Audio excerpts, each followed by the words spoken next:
Assalamualaikum, perkenalkan nama saya Dian Citra, saya dari kelas 12 RPL 2. Video ini saya buat untuk memenuhi tugas ujian praktek bahasa Indonesia mengenai teks editorial. Selamat menyaksikan.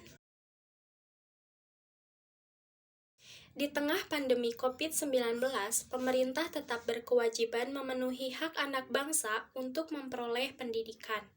Meskipun begitu, pemerintah tidak boleh sembarangan membuka sekolah berdasarkan status wabah suatu daerah.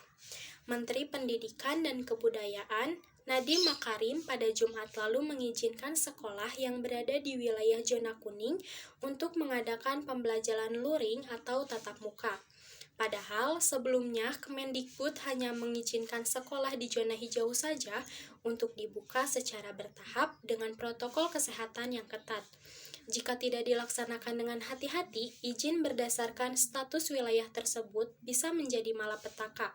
Selama pergerakan penduduk antar zona wilayah masih bebas, maka semua zona tetap rawan tertular COVID-19.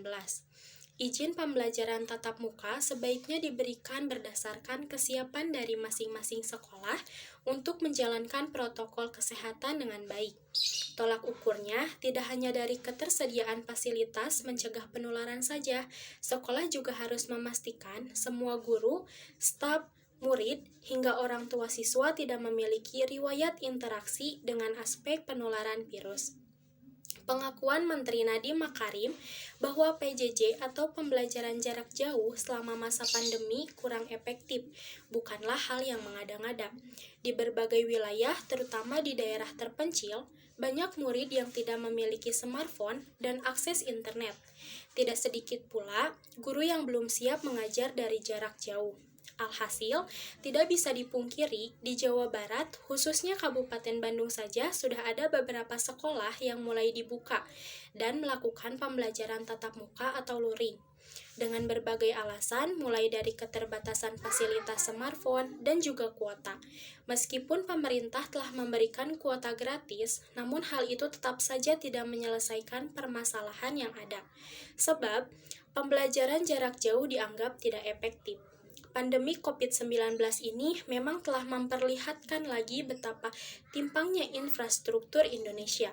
Sebelumnya, Organization for Economic Cooperation and Development pernah melansir data bahwa hanya 34% penduduk Indonesia yang terkoneksi dengan internet.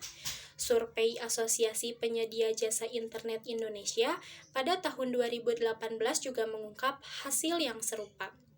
Namun, semua fakta tersebut tidak menjadi alasan untuk memperlonggar izin pembukaan sekolah. Pada masa pandemi ini, pemerintah tidak boleh bertaruh dengan memperluas wilayah yang boleh mengadakan pembelajaran tatap muka atau luring. Kebijakan membuka sekolah di zona kuning tanpa menjamin keamanannya hanya akan menimbulkan kesan bahwa pemerintah telah putus asa. Pemerintah harus berusaha lebih keras untuk mencari jalan keluar dalam mengatasi hambatan pembelajaran daring. Misalnya, dengan memberikan tunjangan dan fasilitas yang memadai untuk para guru dan murid yang kurang mampu. Dalam masa pandemi ini, peran guru dalam menyelamatkan masa depan anak sama pentingnya dengan peran tenaga medis dalam menyelamatkan nyawa pasien. Selain itu, pemerintah juga sebaiknya mendorong keluarga sebagai salah satu tempat pendidikan utama. Pandemi telah memaksa orang tua untuk lebih lama berada di rumah bersama anaknya.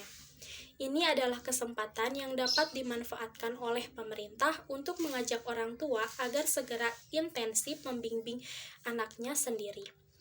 Setelah wabah berlalu, pemerintah juga harus lebih serius dalam membangun infrastruktur pendidikan yang merata. Sebab, hanya melalui pemerataan akses pendidikan, semua anak bangsa dapat merawat harapan akan masa depan yang lebih baik.